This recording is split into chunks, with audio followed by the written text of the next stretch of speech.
Você já teve tanta certeza de que está certo que estaria disposto a apostar sua vida nisso? Bom, o mundo da ciência ocasionalmente atrai pessoas prontas para fazer esse teste, andando na linha entre a bravura e a estupidez. Portanto, esqueça tudo sobre os regulamentos de segurança, porque quando ninguém mais estava disposto, esses cientistas malucos se usavam como cobaias. Orelha fumante. Quando se trata de autoexperimentação, poucos cientistas são tão ativos quanto J.B.S. Haldane. Este médico britânico-indiano, do início do século XX, conduziu muitos experimentos abrangendo uma variedade de campos, mas estava particularmente interessado nos efeitos do mergulho em alto mar sobre os marinheiros. Ele frequentemente se colocava em uma câmara de descompressão para simular os efeitos e registrar os resultados que experimentava em primeira mão. Em uma ocasião, os efeitos da descompressão rápida causaram uma convulsão induzida por oxigênio, levando ele a esmagar várias vértebras no processo. Implacável, ele voltou para a câmara e continuou seus experimentos, rompendo o tímpano ao acelerar o processo de descompressão muito rápido. Mais tarde, ele foi citado dizendo: se um buraco permanecer no tímpano, embora fique um pouco surdo, pode-se soprar a fumaça do tabaco para fora do ouvido em questão, o que é uma conquista social. Parece que ele já tentou isso antes, e que conquista valiosa. Carro voador de Henry Smolinski. É um carro? É um avião? É realmente uma boa ideia. Henry Smolinski estava farto de seu trabalho de engenharia e desistiu para perseguir seu único sonho verdadeiro, fabricar o primeiro carro voador comercialmente viável do mundo. Seu plano consistia em adaptar um Ford com asas e cauda de um Cessna Skymaster. Apesar de haver algumas preocupações em torno do peso considerável do carro em relação às suas novas asas, o negócio parecia pronto para decolar. Depois de uma série de voos de teste bem-sucedidos, o lançamento da produção comercial estava a apenas alguns meses de distância, mas enquanto ele, ao lado do cofundador de sua empresa, estava levando o veículo híbrido para mais um voo de teste, seu sonho desabou na Terra. Devido a uma combinação de soldagem ruim e mecanismos de travamento defeituosos, o suporte de asa falhou, e o carro despencou no chão. Infelizmente, tanto o passageiro quanto o piloto morreram no incêndio, junto com suas chances de possuir um carro voador. Isca para percevejos. Qualquer pessoa experiente em percevejos vai te dizer: eles fariam de tudo para se livrar das criaturas. Estranhamente, esse não é o caso de Regine Breeze. Ela e o marido são biólogos que trabalhavam para sintetizar um feromônio que atrairia as pragas para longe de nossos móveis. No entanto, o processo de pesquisa do produto não é para os mais sensíveis. Desde 2006, Breeze se sujeitou a 200 mil picadas de percevejos. Ela enche 5 potes de cada vez, com 200 dos insetos em cada um. Ela então os coloca sobre o seu antebraço e permite que eles mandem bala. Por quê? Bom, ela já havia tentado manter os insetos alimentados com sangue de frango e de porquinho da Índia, mas os processos de alimentação foram repletos de complicações e problemas. Então, para simplificar as coisas, ela decidiu oferecer seu próprio sangue para o jantar. Percevejos ocasionalmente carregam doenças parasitárias, como a doença de Chagas, que pode causar insuficiência cardíaca. Então, o experimento não é apenas nojento, é perigoso também. Mas, se isso significar nunca mais ter que me preocupar com percevejos de novo, sou totalmente a favor.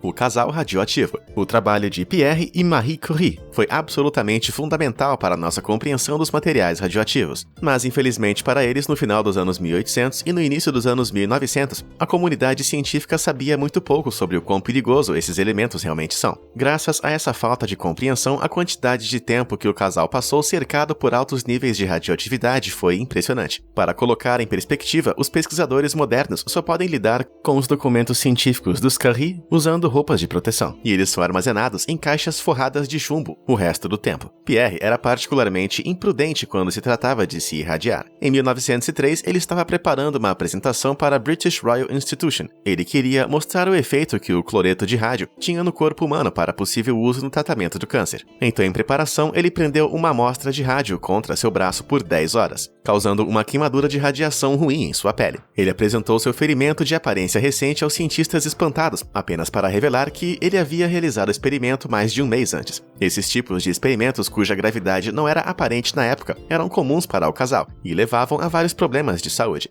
Marie até manteve uma amostra de rádio em sua mesa, pois gostava de como brilhava. Enquanto ela mais tarde sofreria e morreria de doenças relacionadas à radiação, Pierre morreu quando foi atropelado por uma carroça. Nenhum deles jamais reconheceu publicamente, ou talvez perceberam, os riscos de exposição à radiação. Eles apenas viam seu potencial no tratamento de câncer.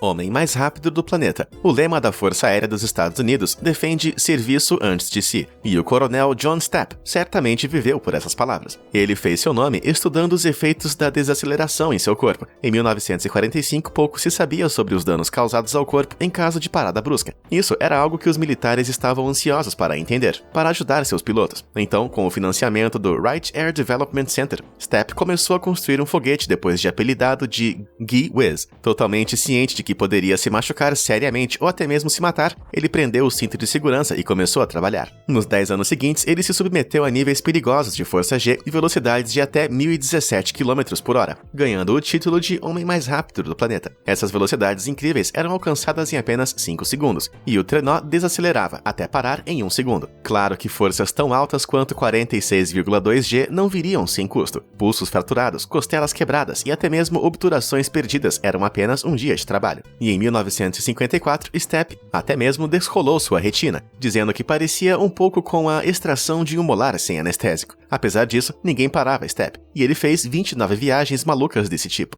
O mau hálito de Barry Marshall. Depois de anos de pesquisa, em 1984, o microbiologista Barry Marshall estava convencido de que havia descoberto o que causava certos tipos de úlceras estomacais, mas ele precisava provar isso. A maneira mais rápida de fazer isso era infectar alguém com uma mutação desagradável da bactéria que ele pensava ser a responsável, chamada Helicobacter pylori. Mas o comitê de ética do hospital se recusou a lhe dar permissão para testar sua hipótese em qualquer pessoa. Então, adivinha? Ele mesmo ingeriu um caldo contendo a bactéria. Ele contraiu gastrite em poucos dias, muito mais cedo do que esperava. Apesar do vômito, úlceras e, nas palavras de sua esposa, hálito pútrido, Marshall estava radiante. Depois de publicar suas descobertas, ele recebeu o Prêmio Nobel por seu desinteresse abnegado por sua saúde e casamento. Espero que seu próximo trabalho seja criar a hortelã perfeita. Obtendo uma coceira. Às vezes, os cientistas fazem coisas que nos deixam coçando a cabeça, e que às vezes os deixam coçando a sua própria. Em 1993, o veterinário de Nova York, Robert Lopes, foi questionado por um de seus clientes. Os humanos podem pegar os ácaros da orelha de seus animais de estimação? Depois de um breve período de pesquisa sobre o fenômeno, ele descobriu que, sem surpresas, um estudo prático precisava ser realizado. Lopes decidiu entrar em ação, transferindo alguns dos ácaros da orelha de um gato para a sua. Ele disse que podia ouvir imediatamente arranhões enquanto os minúsculos parasitas desciam por seu canal auditivo. Logo, ele foi atingido por uma sensação de coceira intensa que não parou por semanas. Lopes demorou mais de um mês para se livrar das criaturas. Depois disso, decidiu repetir o experimento mais 2 vezes. Ele respondeu completamente à pergunta do cliente e provou que, quando um cientista está curioso, às vezes ele só precisa se coçar.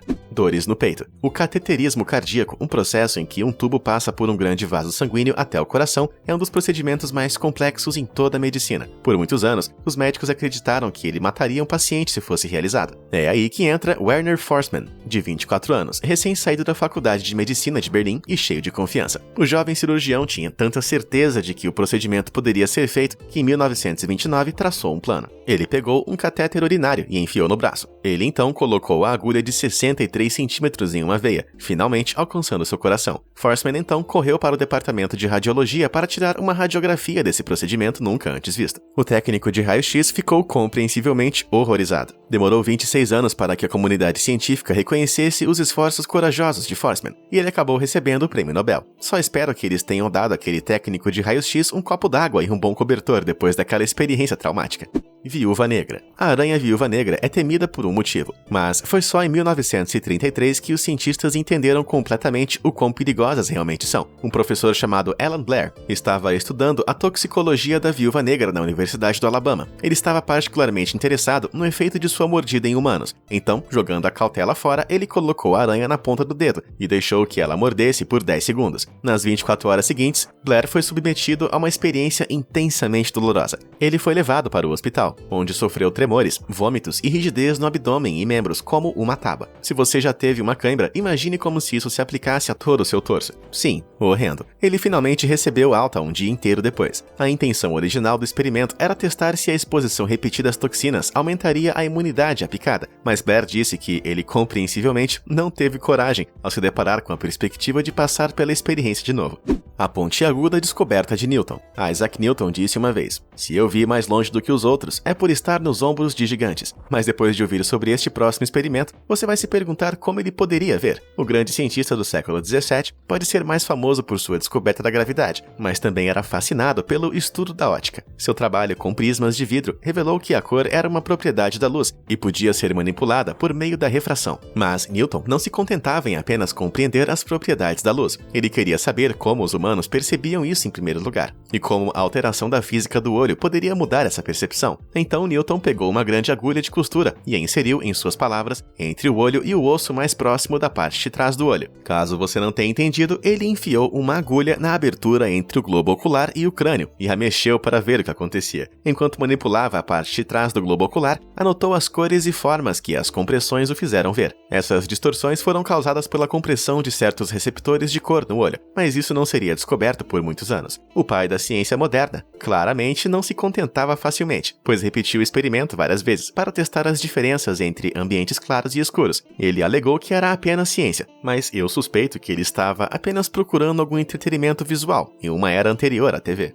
Apendicectomia Antártica. Em 1961, Leonid Rogozov era o único médico na base russa soviética Novolozarevskaya, na Antártica. As condições meteorológicas eram particularmente ruins, e quando uma nevasca se abatia sobre a área, ninguém conseguia entrar ou sair do prédio. Quando ele começou a sentir dores fortes na parte inferior do abdômen, ele logo identificou seu problema com apendicite, mas preso lá dentro com a base soviética mais próxima a 1.600 km de distância, conseguir outro médico para tratá-lo estava fora de questão. Ele inicialmente tentou administrar medidas não invasivas, mas quando não funcionavam, ele teve que recorrer à única opção. Com 2 colegas segurando espelhos para que ele pudesse ver o que estava fazendo, o médico iniciou sua autoapendicectomia. Entre 2 e 4 horas, ele realizou uma cirurgia no próprio torso, removendo com sucesso o órgão inflamado. Depois de 2 semanas na cama, ele voltou às suas funções. Eu mal consigo cortar minhas próprias unhas dos pés. Mas esse cara sem dúvida é bem corajoso e inevitavelmente russo, do rótulo de cientista louco.